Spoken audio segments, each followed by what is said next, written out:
Imaginez une Bible, un livre sacré, symbole de paix et de foi.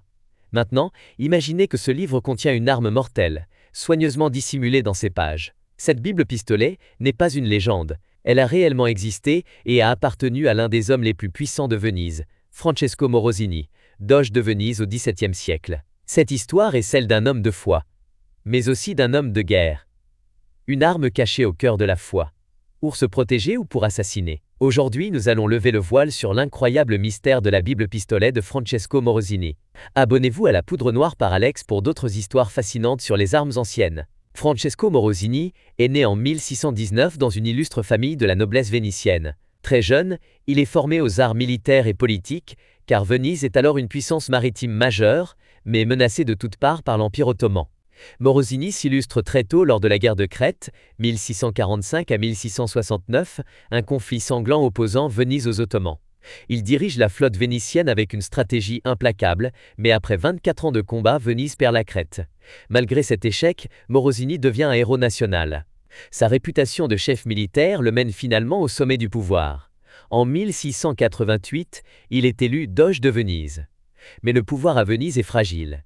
Les doges sont sous surveillance constante du Conseil des Dix, une organisation secrète chargée de maintenir l'ordre politique et d'éliminer les menaces internes. En tant que doge, Morosini savait que le danger pouvait venir de n'importe où. Les complots, les trahisons et les assassinats faisaient partie du quotidien dans les palais vénitiens. Il adopte une solution aussi ingénieuse qu'inattendue, une Bible renfermant un pistolet dissimulé.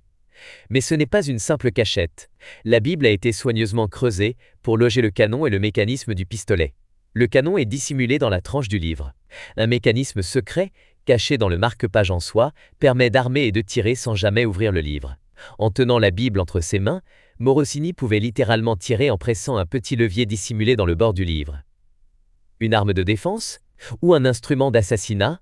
Le 17 septembre 1690, lors d'une réunion secrète du Conseil des Dix, Morosini est confronté à un rival politique influent, accusé de complot contre la République. L'atmosphère est tendue.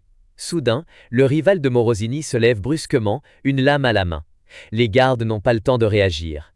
Un coup de feu retentit dans la pièce. L'homme s'effondre, une balle en pleine poitrine. Mais aucune arme n'est visible dans la pièce. Morosini est resté assis, une Bible entre les mains. Il pose lentement le livre sur la table. Les gardes entrent en trombe. Morosini lève les yeux. Que la justice de Dieu soit rendue. La Bible-pistolet venait de sauver le doge. Morosini a-t-il utilisé cette Bible-pistolet à d'autres reprises? Les archives officielles ne mentionnent rien. Mais après cet incident, la Bible-pistolet est restée à portée de main de Morosini jusqu'à sa mort en 1694. Était-ce une mesure de sécurité nécessaire dans une époque troublée? Ou une preuve de paranoïa d'un dirigeant trop conscient des risques du pouvoir? Ce qui est certain, c'est que cette Bible incarne le paradoxe du pouvoir à Venise. Un mélange de foi et de violence, de stratégie politique et de méfiance. Après la mort de Morosini, la Bible-pistolet a été transmise à sa famille avant d'être donnée au musée Aucoret de Venise. Aujourd'hui, elle est exposée dans une vitrine, ouverte à la page creusée révélant le canon du pistolet. La plaque du musée indique « Une arme cachée au cœur de la foi ». Protection ou trahison?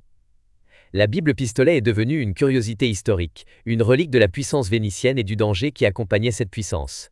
Cette Bible était-elle une arme de protection ou une solution d'assassinat? Morosini était-il un homme de foi ou un stratège impitoyable? Dites-le nous en commentaire. Abonnez-vous à la Poudre Noire par Alex pour découvrir d'autres histoires fascinantes sur les armes anciennes.